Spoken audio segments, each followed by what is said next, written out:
చేపల వేటే జీవనాధారంగా బతికే మత్స్యకారులకు నిజంగా ఇది శుభవార్త. ఇక నుంచి సముద్రలోతు జలాల్లోకి నిశ్చింతగా వెళ్లి వేటాడుకోవచ్చు.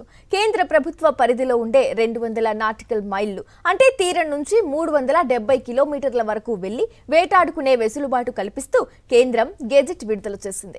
కేంద్రం తీసుకున్న ఈ నిర్ణయంపై మత్స్యకారుల్లో ఆనందం వ్యక్తమవుతోంది.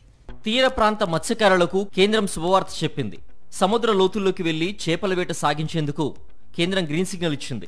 తీరం నుంచి 370 కిలోమీటర్ల వరకు వెళ్లి వేటాడుకునేలా గెజిట్ విడుదల చేసింది. సముద్ర జలాల్లో తీరం నుంచి 22 కిలోమీటర్ల వరకు రాష్ట్రాల పరిధిలో ఉండగా ఆ తర్వాత 370 కిలోమీటర్ల వరకు ఉండే లోతు జలాలు కేంద్ర పరిధిలో ఉంటాయి. ఈ పరిధిని దేశానికి సంబంధించిన ప్రత్యేక ఆర్థిక మండలిగా పరిగణిస్తారు.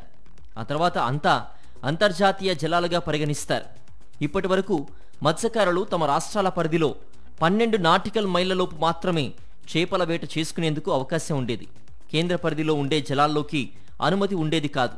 పొరపాటున లోతు జలాల్లోకి వెళ్తే ఓవైపు పొరుగు రాష్ట్రాల నుంచి సరిహద్దు సమస్యలు, మరోవైపు అక్రమంగా లోతు జలాల్లోకి వచ్చారంటూ కోస్ట్ గార్డ్, నేవీ నమోదు చేసే కేసుల్లో ఇరుక్కోవడం వంటి సమస్యలతో గంగపుత్రులు ఇబ్బంది పడేవారు. ప్రస్తుతం కాలుష్య ప్రభావంతో తీర ప్రాంతంలో మత్స్య సంపద అడుగంటిపోవడంతో వేటకు వెళ్లిన మత్స్యకారులకు ఆశించిన స్థాయిలో వేట లభించడం లేదు. దీంతో గంగపుత్రులు ఆర్థికంగా తీవ్ర ఇబ్బందులు పడుతున్నారు. ఈ కారణంగా ప్రత్యామ్నాయ ఉపాధి మార్గాల వైపు మత్స్యకారులు వెళ్లిపోతున్నారు. వేటపైనే ఆధారపడి జీవించే వారి సంఖ్య గణనీయంగా తగ్గిపోతూ వస్తోంది. ఈ నేపథ్యంలో ఈఈజెడ్ పరిధిలోని సముద్ర వనరులను సమర్థవంతంగా వినియోగం చేసుకోవాలన్న సంకల్పంతో కేంద్రం లోతు జలాల్లో మత్స్యకారుల వేటకు అనుమతినిచ్చింది. ఇందుకోసం ప్రత్యేకంగా రూపొందించిన నియమ నిబంధనలతో కూడిన గెజిట్ విడుదల చేసింది. ఈ నిర్ణయం వేటపై ఆధారపడి జీవనం సాగించే మత్స్యకారులు, మత్స్యకార సహకార సంఘాలకు ఎంతో తోడ్పడనుంది. అయితే వేటకు వెళ్లే మత్స్యకారులను స్వీయ రక్షణ చర్యలు తప్పనిసరిగా తీసుకోవాలని కేంద్రం షరతు విధించింది.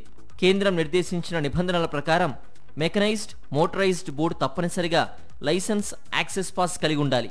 ప్రాణరక్షణ పరికరాలు కలిగి ఉండడంతో పాటు జీపీఎస్ పరికరాలు అమర్చి ఉండాలి. లైసెన్స్లను కనీసం 3 ఏళ్ల కాలపరిమితితో జారీ చేస్తారు.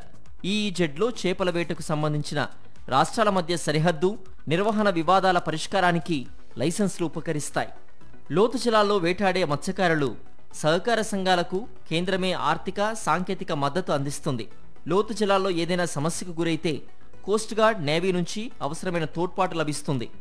కాగా విధ్వంసకర మత్స్యవేట, చిన్న చేపల వేట, అక్రమ, నిషేధించిన, నియంత్రణ లేని నిషేధిత ప్రాంతాల్లో వేటాడితే మాత్రం కఠిన చర్యలు తప్పవని కేంద్రం హెచ్చరించింది.